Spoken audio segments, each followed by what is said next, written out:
Douglas Murray, who I'm a big fan of, who just released a book called The Madness of Crowds.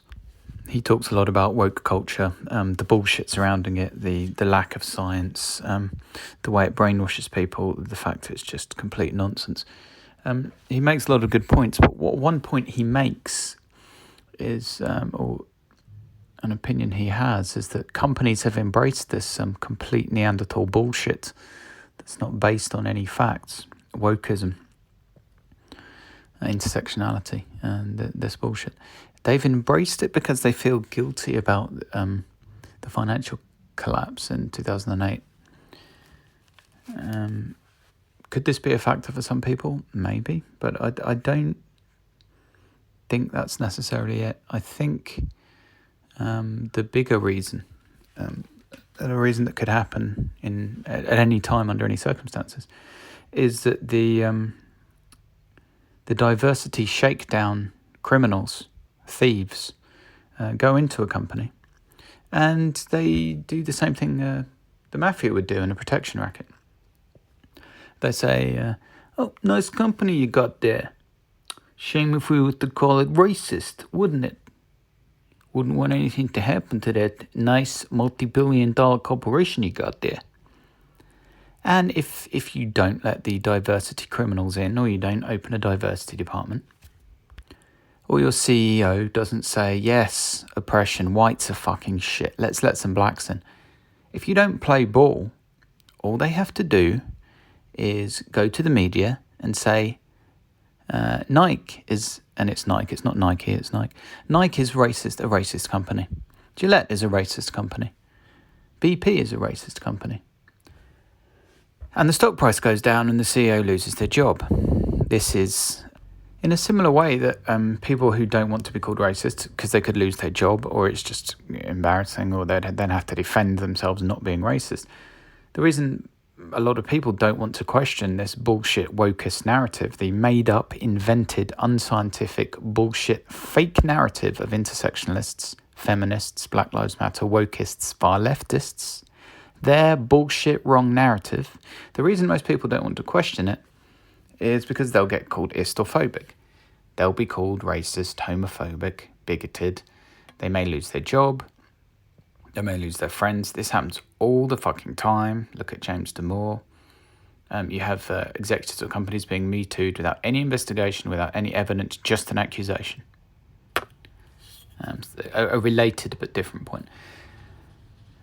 So this is why normal people don't want to push back against these extremely bad, low intelligence ideas, and companies are in a similar bind.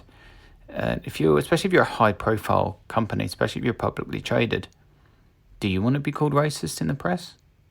No, so you let the cancer in. This is a pathetic, fearful action that pretty much every company makes.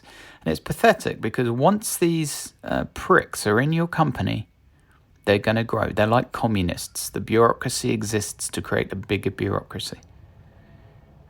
These people will become an increasingly large tax on your company. It seems like a good idea. Oh yeah, let's employ a few people. We can tick off that diversity box and this problem goes away. But it doesn't.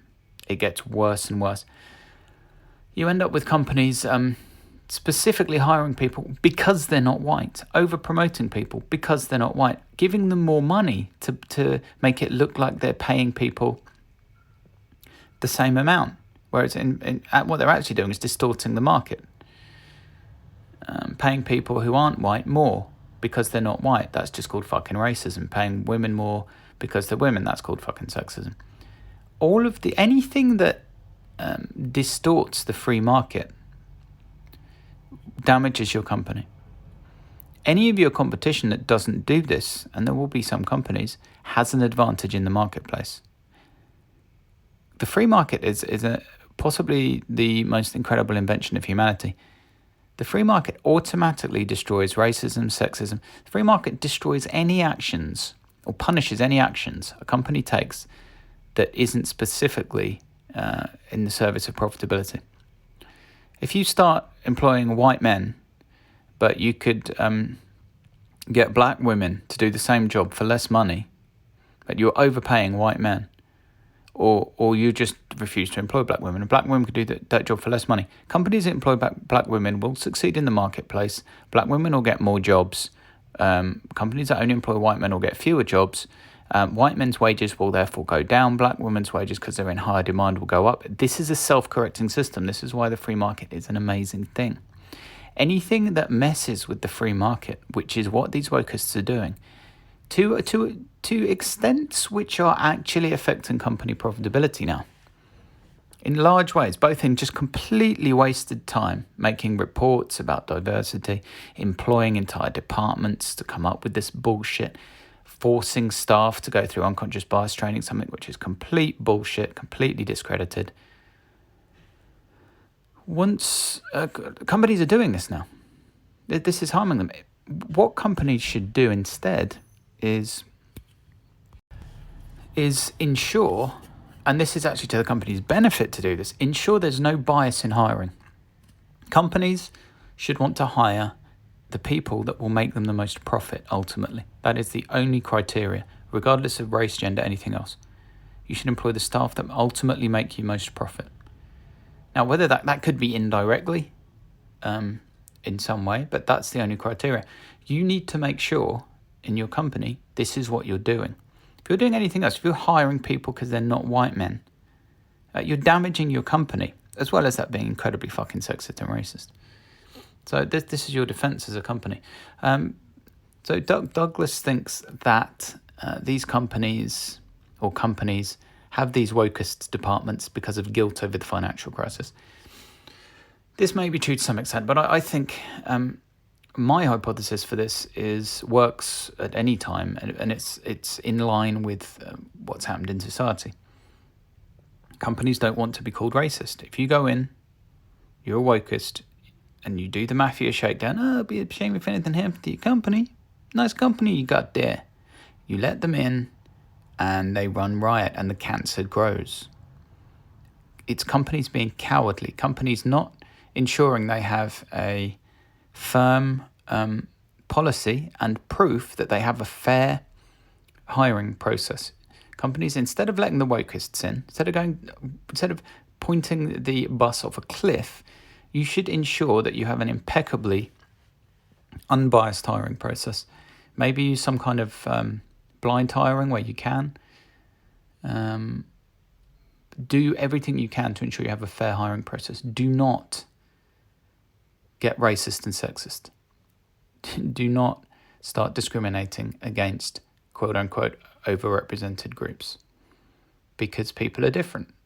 The best person for the job, the best people for the job aren't going to be a perfect racial and gender mix in pretty much any job. Where are all the fucking 5-foot-high Jews in the NBA? Don't see many of them, do you? Isn't that strange? We need some affirmative action there. Oh no, wait, it doesn't go in that direction, does it? Companies need to have a firm policy to ensure they have no bias in hiring. They should not be letting in wokeists. That's how you fuck your company up. Almost every major company has fucked themselves in this way. So I think it's that mechanism, the mechanism of companies not wanting to be called racist and sexist and bigoted.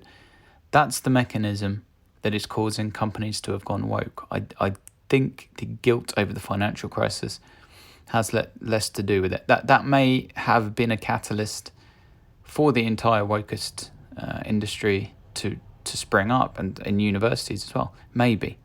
But I don't think it needs to be there at all.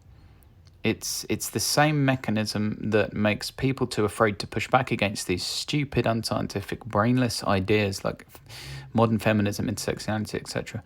It's the mechanisms that stop people pushing back against these that have also stopped companies pushing back against these ideas. That's a simpler explanation. I think that's the reason why. This was the Deviant Developer Podcast.